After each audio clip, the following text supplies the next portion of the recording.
Zee 24 तास एक पाऊल पुढे। जगाच्या विरोधात जाऊन फिजा आणि चांद यांनी लग्न केलं खरं, पण काही काळातच त्यांच्या प्रेमाला ग्रहण लागलं आणि त्यातूनच चंद्रमोहन फिजाला सोडून गेले। त्यानंतर ती एकटीच राहत होती, पण तिचा मृत्यू कसा झाला, तिनं आत्महत्या केली की तिचा खून करण्यात आला, हे अद्याप कोडच आहे। फिजाचा मृत्यू झालाय। जवळपास 2 वर्षांपूर्वी सतत प्रसिद्धीत राहिलेल्या फिजाचं हे शेवटचं छायाचित्र आहे। फिजाच्या या शेवटच्या छायाचित्रामुळे अनेक प्रश्न निर्माण झाले आहेत। हे छायाचित्र जरा निरखून पहा। निळ्या रंगाचा सूट फिजानं घातला असून तिचा चेहरा काळा ठिक्कर पडलाय। तिचा चेहरा अत्यंत खराब झाला असून तो ओळखणं कठीण होऊन बसलाय। ज्या फिजाचा चेहरा कॅमेऱ्यात टिपण्यासाठी कॅमेरामन धडपडत असत, तोच हा चेहरा आहे का असा प्रश्न पडल्याशिवाय राहत नाही। ज्या ठिकाणी फिजाचा मृतदेह पडला आहे त्याच्या आसपासचा सगळा भाग काळा झालाय।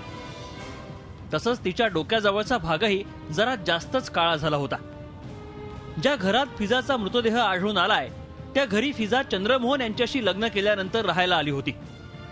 लग्नानंतर दोघंही इथंच राहत होते, मात्र पुढे त्यांच्यातले संबंध बिघडले आणि चंद्रमोहन आपल्या घरी निघून गेले।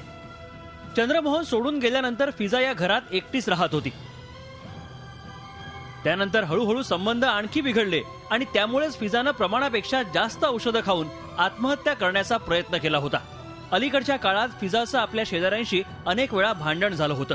ते प्रकरण पोलिसात जाऊन पोहोचलं होतं। ये सुसाइड कमिट नहीं था, ये रॉन्ग स्टेटमेंट है, टोटली रॉन्ग स्टेटमेंट है कि मैंने सुसाइड कमिट किया। दैट वाज टोटली रॉन्ग स्टेटमेंट, क्योंकि मेरे को दवाई ओवरडोज हो चुकी थी। फिजाच्या नातेवाईकांनी दिलेल्या माहितीनुसार चंद्रमोहन तिला सोडून गेल्यानंतर तिच्या स्वभावात बराच बदल झाला होता। मृत्यूपूर्वी 6 दिवस आधी फिजानं आपल्या काकांना फोन केला होता। जी के स्टेटमेंट के मुताबिक उनकी लास्ट 1 अगस्त को उनसे बात हुई थी और रखड़ी के लिए उन्होंने बुलाया, कहा था कि मैं बुलाऊंगी, पर उसके बाद उनकी को कॉल नहीं आई उनको। फिजा मानसिकरित्या कोलमडून गेली होती, पण प्रश्न हा आहे की फिजाला मृत्यूची चाहूल लागली होती।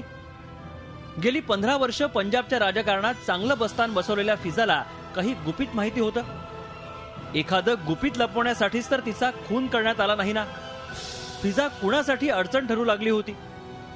अशा अनेक प्रश्नांचं उत्तर शोधण्याचा प्रयत्न पोलीस करत असून तिच्या मोबाईल फोनच्या डिटेल्सवरून चौकशी केली जाते।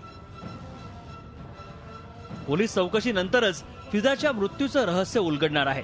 झी 24 तास साठी रमेश हांडा, चंदीगड। झी 24 तास एक पाऊल पुढे।